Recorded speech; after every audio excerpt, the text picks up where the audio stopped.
What's Gucci? What's good with your beautiful souls? We got the butterflies hanging out with us. Welcome to this video. I want to say thank you so much for clicking on this video. If you are clicking on this video, it's probably highly likely that you're an intuitive reader, intuitive channel, or you're interested in developing your psychic gifts and abilities. So this video, I'm making it specifically for those of you who are either new to reading tarot and oracle, or if you want to understand how or I guess understand that you don't have to be perfect in how you are reading, because we live in a society where everyone kind of puts us in a box and they try to get us to do things the perfect way or the right way, right? And I'm here as the medium in between to tell you that it's okay to do it the intuitive way.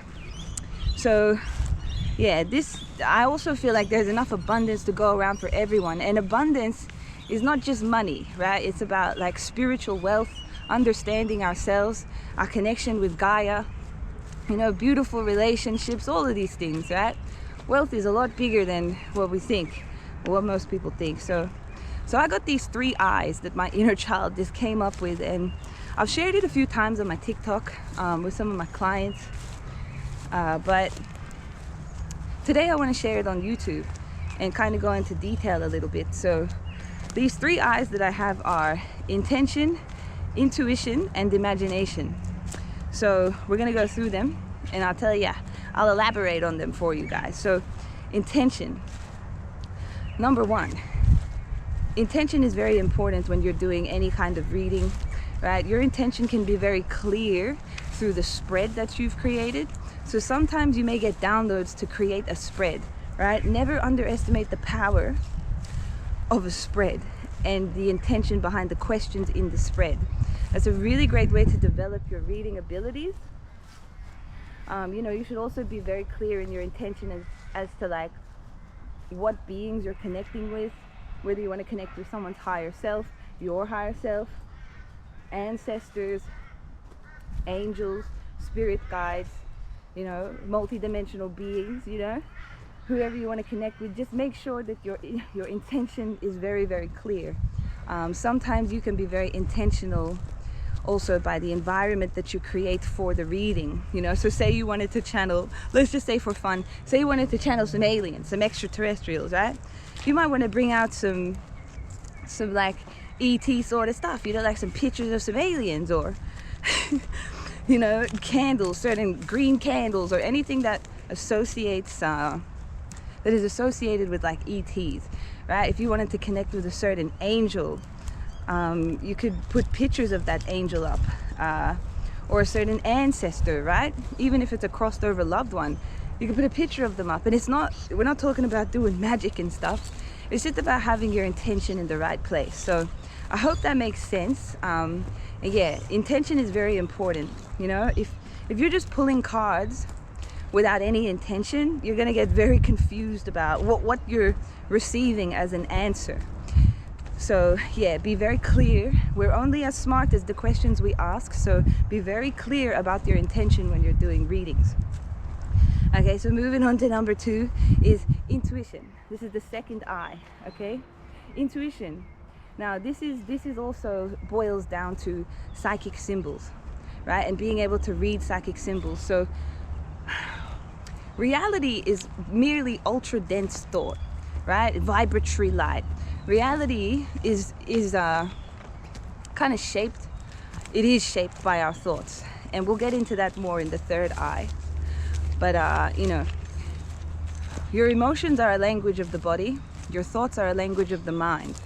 So when you are receiving psychic symbols while doing readings, you must be receptive to them. You must be open to them. So what I mean by this is your clairvoyance, your clairaudience, your clairsentience, your clairgustance, your clairalience, right? Claircognizance as well. So these are all intuitive gifts that we have, one for each chakra. Some are multiple gifts are tied to certain chakras.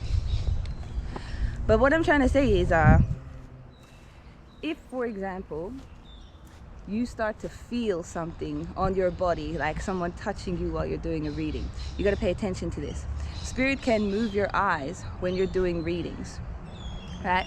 Spirit can kind of give you a feeling, right? That's a clairsentient feeling to get up and go pick something up, or get up and do something, or dance, or sing a certain song, right? You got to trust in the clairaudient messages you get. And that can be like if you hear anything, right, through your ears, your spiritual ears. If you hear voices or you hear certain messages through your ears when you're doing a reading, you have to trust in that, right? And you also got to trust in any symbols that you may see clairvoyantly in your mind's eye. I hope that makes sense. So yeah, like learning to read psychic symbols is really important, because you may feel like a trickling of energy around on a certain side of your body. Understanding the left side is the feminine side, the right side is the masculine side.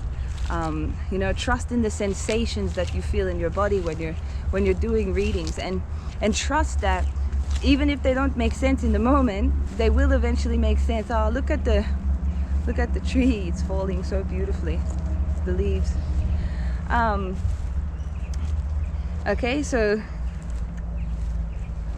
yeah, trusting in these psychic symbols, right? All of these gifts that you have are all psychic symbols that you can receive while you're doing a reading. So that's the second eye.